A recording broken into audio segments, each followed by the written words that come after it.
Welcome back to Be More, where I aim to inspire you to be a little bit more of every role within the Salesforce ecosystem. For today's episode, we are taking on a role which is very important with the retirement of Process Builder and workflow rules.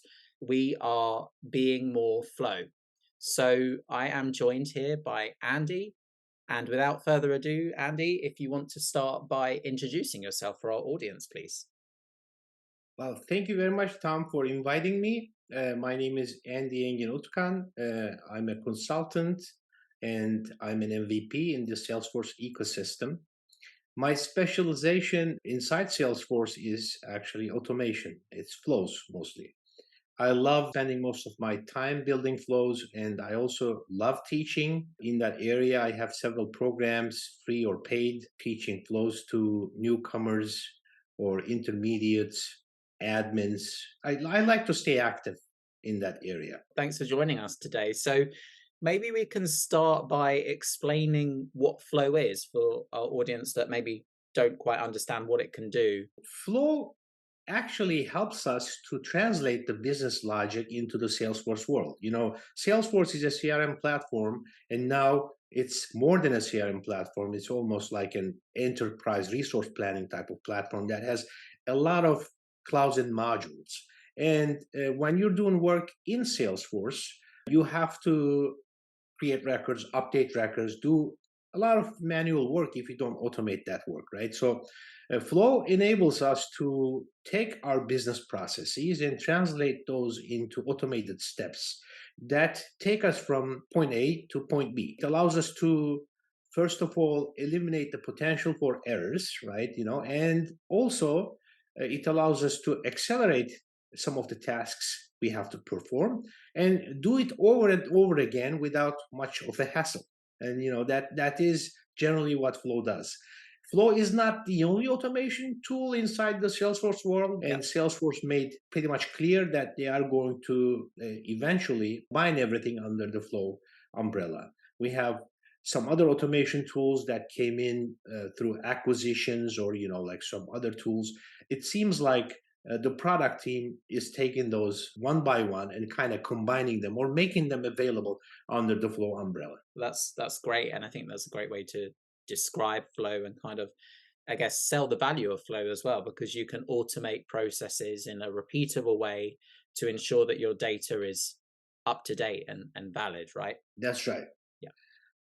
Awesome. So let's take your role, and for this episode, as I said, we're taking your role as flow, but let's kind of split it down a little bit and think about a flow builder or a flow trainer or kind of a flow inspiration, I guess. Third role as well, because I definitely think of you when I think of flow. How would you describe your role across those different realms? When I focused my career on Salesforce, I quickly discovered that I like the Flow tool very much. I like spending a lot of time on that.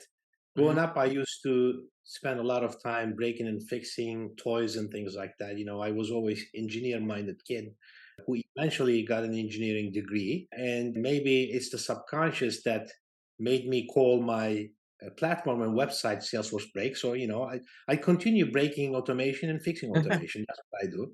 I always say, like, sometimes people ask me, why do you want to do this or something when they talk about like a position, job, project or something? I'm like, I'm always looking for bigger problems to fix. That's true. I mean, I have a passion for that. And, Flow is a great platform for me to do that. And, my role kind of evolved obviously throughout the years as I acquired more certifications. I'm now up to 18 and I have some architectural certifications.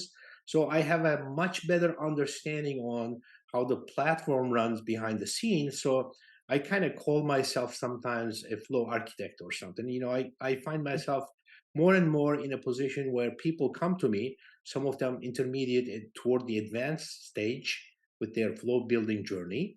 They'll come to me and they'll consult with me, and then I'll coach them about how they could put things together so that they can make things happen efficiently, right, inside the Salesforce platform. That kind of requires a very good understanding of the data model, how Salesforce works, the order of execution, and all kinds of other stuff that come into play. Question was, I think, how can I do my role better, or how can others assume this role?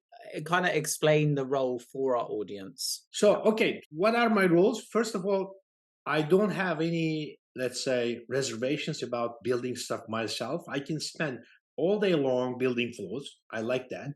Yeah, I love solving challenges that are thrown at me. So, first of all, this happens with obviously kind of like a business analyst type of role. You got to understand the yeah, process very well. You got to be process minded and then understand what needs to be done to achieve the business process on the Salesforce automation platform.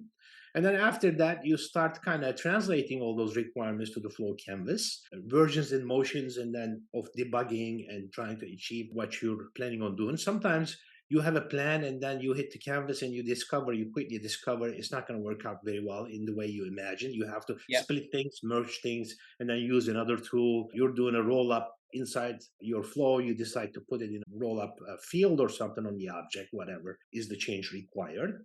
And obviously, you need to also team up usually with somebody else to QA and make sure that everything runs perfect and deploy given the recommended best practices. So those are the rules. And when I'm obviously doing that because I have a passion for teaching, if I'm working in a team with other yeah. people, we usually like to talk about how we are doing things, how we can do things better, why we are doing things, and then we kind of teach each other on why our way is better than whatever was proposed before and things like that. Mhm. Always this kind of like continuous improvement Yeah, approach.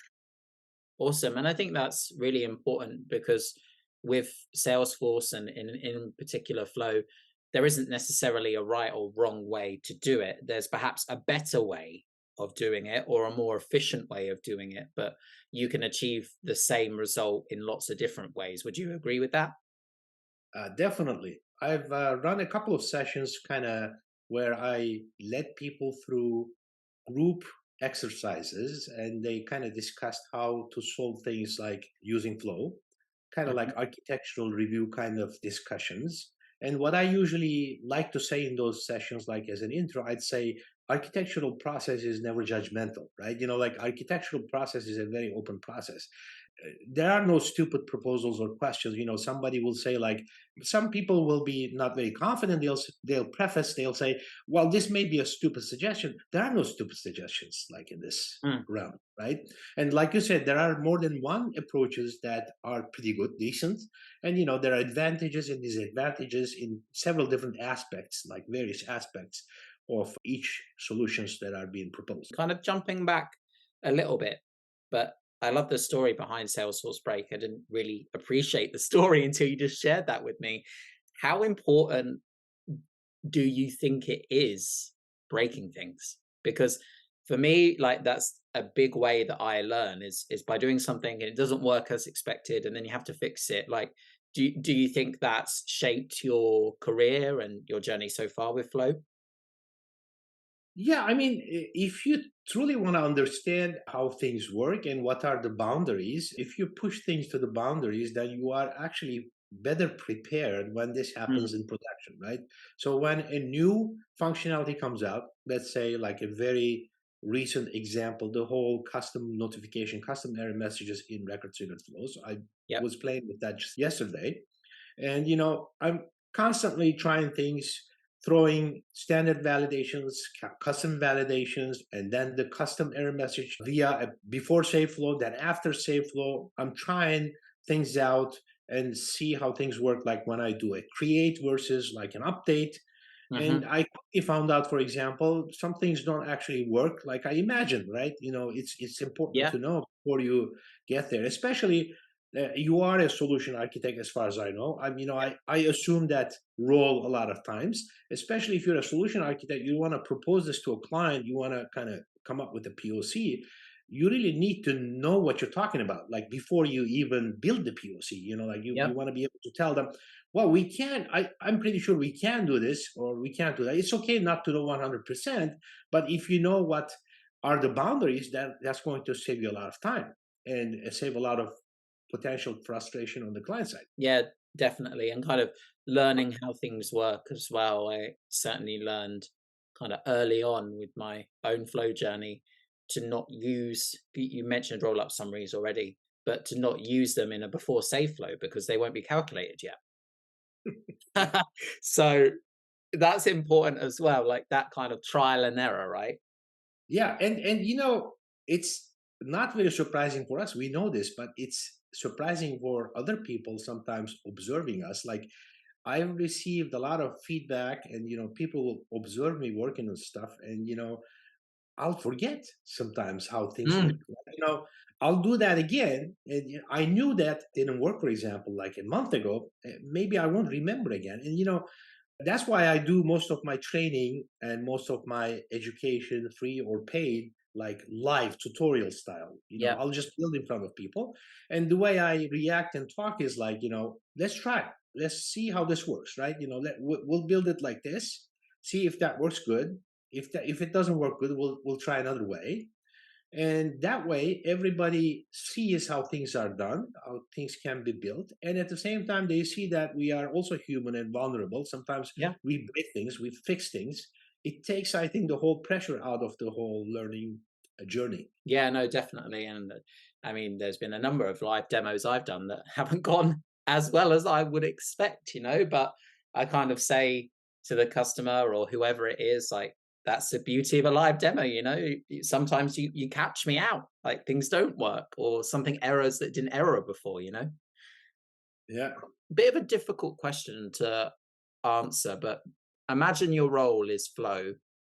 Do you see people using Flow kind of all day, every day in reality, like if they were a consultant or an admin?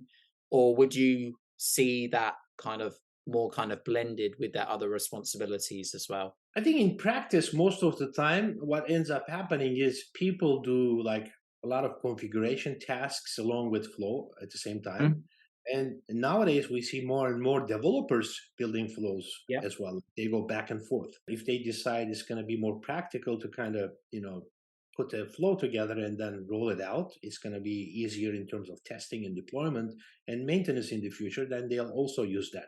I mean, I like to spend almost all my time on flows, but in practice, when you are doing a consultancy role, that is rarely the case. So the way I dealt with that in the past is, it worked sometimes successfully, almost 100%, sometimes not so well. Is I would be a resource kind of across different teams that who can come in and help them build flows, review flows, make the flows better. So if you have a big enough team, you could do that. I mean, then you Yeah. can be the flow person. Or I'm evolving right now. I'm kind of creating a role for myself where I do this for other organizations. I want to be your flow doctor. So that's where I'm going. Yeah. Flow, and then trigger doctor, I would say, right? Like it's not only flows, especially when you're talking about triggers. It's not only flows that come into play. You got to also have a good understanding of your apex triggers and how Mhm. they all come together. Yeah, because an apex trigger could inevitably hit a flow or Yeah. opposite way round as well. So yeah, it's definitely important and kind of touches a little bit on the order of execution thing as well. You need to understand the sequence that Salesforce does stuff to understand the implications of what you're doing, dependent on, I guess, how you're doing it. So kind of moving on a little bit, but the next question is, what tips advice would you give to those looking to start out in flow? Obviously, we have Trailhead, right? We all Yeah. love Trailhead when we use Trailhead. We have the questions and answers in the community that where you are a huge contributor, along with Yeah. many others Yeah. valuable resources. Obviously, I'm not going to be very modest here. A lot of the resources that I created or like I contribute to, I support the Salesforce Break website where I, link every resource that I Mhm. contribute to together. We had a Salesforce Flow support Slack workspace that we used to call Salesforce Break. Now, I partnered with the community team. We call that one Flownatic now. So the link is on salesforcebreak.com. I highly encourage people to get on that Slack workspace. There are many people on that Slack workspace in addition to myself. Whenever you hit a hurdle building your flow, you can come on and ask your question. I kind of like the cadence in the platform, the cadence of, let's say, questions and answers, replies, and threading of Slack, and the multi-channel capabilities of Slack when solving flow problems. More so than, for example, the community questions and answers, where usually people post a question and then they kind of forget about it. They come back Mm, 2 days later or whatever. So this is more immediate. Usually, when people are banging their heads against the wall, like trying yeah, to build a flow, they want an answer quickly. yeah. And then, I have the YouTube channel. I have a Udemy course, kind of kickstarting again my training efforts, where I do like a boot camp style, like 6 weeks long live course, which is called Flow Course Academy. All kinds of stuff, all kinds of different resources for all kinds of different needs. They can obviously do that. And other than that, there are many valuable people in the community who produce fantastic stuff. There is the Automation Champion, Apex Hours, Salesforce Time blogs, and your resources, obviously, Tom. Yeah. You produce fantastic resources. Yeah. The way I look at all this, and I always said that you can ask anybody that I interacted with. Daryl Moon and I had an early discussion about this one, for example, years ago. Daryl is the certified CRM platform builder from Australia, and Hmm. I don't really look at all these different resources like competition. I don't really consider them competition. I think like I'm not going to be enough promoting flows by myself. I think the Yep. more we are, the better it is, right? Like we just need to make flow top of mind. I think flow is the way. Everybody should learn it. Everybody Yeah. should cherish it. And we are all one team trying to get that mission accomplished. Exactly. We're here to help each other. Have you ever used Flow with Slack? What's your experience of that, if you have? I've used Flow with Slack before. I've created several POCs and demos, and one of which is right now on salesforcebreak.com as a blog post. I think you challenged me on that one. You said, aren't you going to produce anything like on that? And I said, Yeah. okay, I'll do it.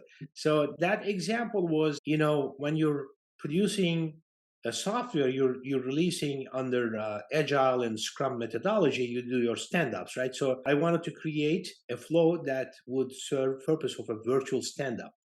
So Hmm. you can do that already in Slack, obviously, but a lot of us, we keep our development, our logging around our development efforts inside the Salesforce org.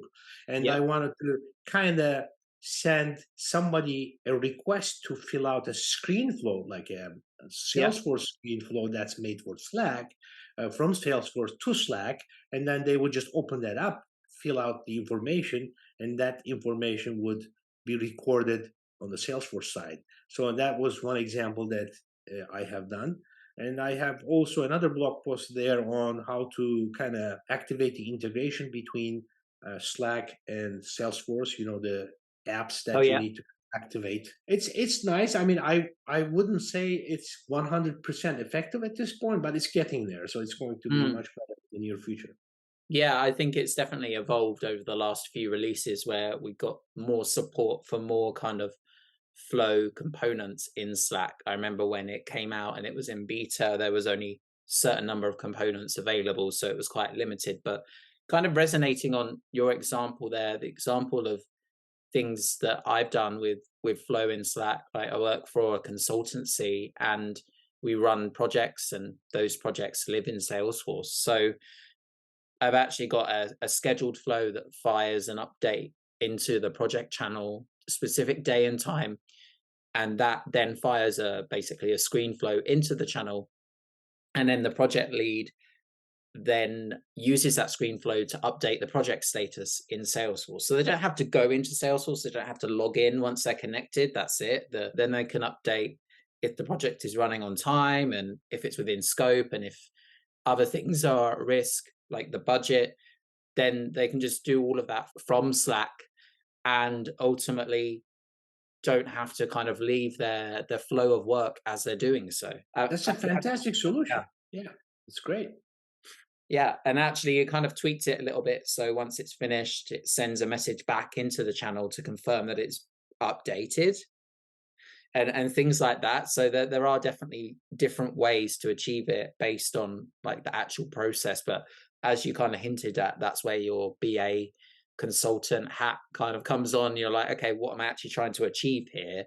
and what makes a great user experience, right? We touched on this one already a little bit, but if you were to start out in the role again, would you do anything differently? Is there anything you would change? When I get a question like that, a lot of times there are things that you could improve, but honestly, when I think about my flow learning journey and kind of my positioning in the ecosystem, how it evolved.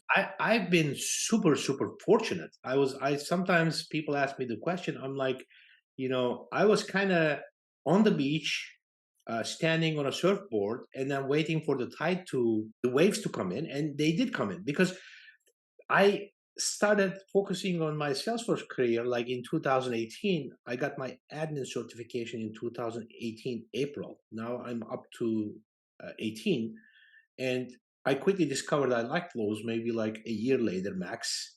And then Mm. as I was focusing on all these things, I started my YouTube channel, this and that. Salesforce came out and said, like, you know what? Flow is the future, and we're decommissioning and retiring workflow rules and process builders. And I'm like, hallelujah. Like, well, I couldn't have asked for anything better, right? So that's what I wanted to do, and that was the direction that was given, Mhm. and I have not looked back since. So I do what I do because I like it, and it just so happens that people needed it, and Salesforce kind of supported that direction. So I don't think I would change anything, to be honest with you. It's inspiring either way because I quite resonate with your story. I think I got my first Salesforce cert in about 2018, maybe it was 2017, but about the same time. And at that point in time, no word of a lie here, I was scared of Flow, right? It only just moved from the Cloud Flow designer to what it is now. And it was quite Yeah. overwhelming. And it wasn't until the advanced admin class that Salesforce run that I actually kind of clicked in my head. Like, so all of those workflow rules that I just built or those process builders, I could have done them in Flow the whole time, and it wasn't something to be scared of. It was something to embrace and like encourage more of, right? Well, the initial start is a little bit difficult, right? I always say, like, when a person meeting Flow for the first time, they go into their setup, they type Flow, and they open up new Flow button right there, and then they face all these boxes. They have Yeah. no idea what they are. It's kind of like, six choices for you, and you have absolutely no idea what you should be doing. So even the start is a little bit scary, right? Like Mm. it requires some training. Yeah, exactly. And experience as well. And Yeah. yeah, I think both of those two things can kind of come together quite nicely. So if you were to summarize like two or three skills or attributes that it takes to kind of go with the flow, what would you say are key ones? Yeah, and we touched on many, but let's summarize. Like, first of all, we said process minded, to be process minded. Not everybody is like that. Like some Mm. people actually think in terms of process, meaning if they go to Starbucks, if they are cooking, they are always thinking, if they're going to go camping, they are thinking, okay, well, this needs to happen first, then that needs to happen.